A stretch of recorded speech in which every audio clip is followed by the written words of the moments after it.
Nearly 200 people signed up to speak at a meeting about what should happen to Dallas's iconic City Hall building. Good evening, I'm Clarice Tinsley.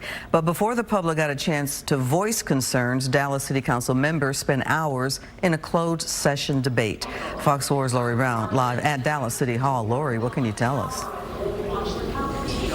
Clarice, the city is making its way through that massive list of public speakers right now. Earlier, the city went into closed session for hours to talk about two real estate, either lease or purchases. One would be for the city's 311 and 911 call center, and another would be for City Hall facilities and functions.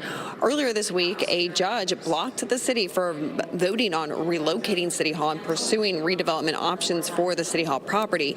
A vote to pursue renovating City Hall remains on the agenda. The judge's ruling came after 3 Dallas City Council members sued the city for failing to give meaningful notice about the special meeting agenda items. Today, we talked with people on both sides of the debate who waited more than 7 hours to speak. This building that we're in right now is the best thing that Dallas has, the one thing that's unmistakably world class. Now, you ask somebody from Waco or Little Rock, of course they're going to say Reunion. But a city that aspires to greatness needs both. We've had, 3 or 4 major institutions leave downtown, as well as the sports team. So we think that this is a barrier to any redevelopment in this part of town, and it's important, and it's once in a lifetime opportunity, I think, for this generation, a generational opportunity for us to activate this site. After the more than 4-hour-long closed session, Dallas City Council members questioned the cost of spending $40 million to relocate Dallas 911 and 311 call centers to a location outside City Hall.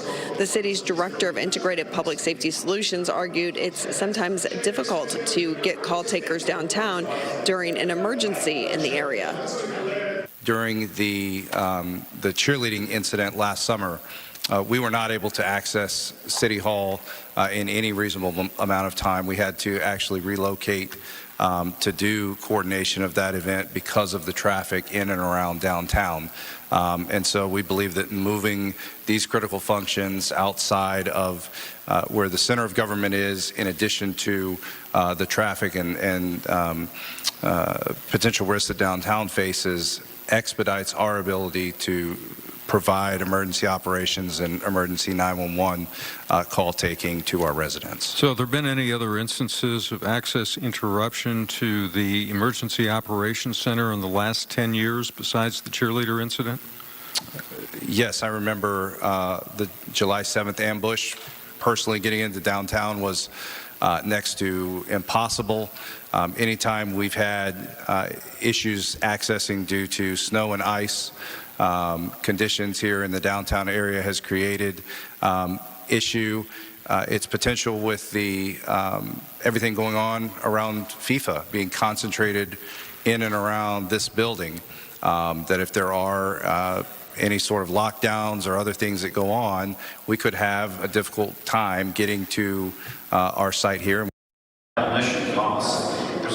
The Dallas City manager said that the latest cost estimate to renovate Dallas City Hall would be between $500 and $600 million. The city manager has not yet publicly revealed what the cost would be to potentially move Dallas City Hall, as well as build a new chamber in a building that the city would lease or potentially purchase.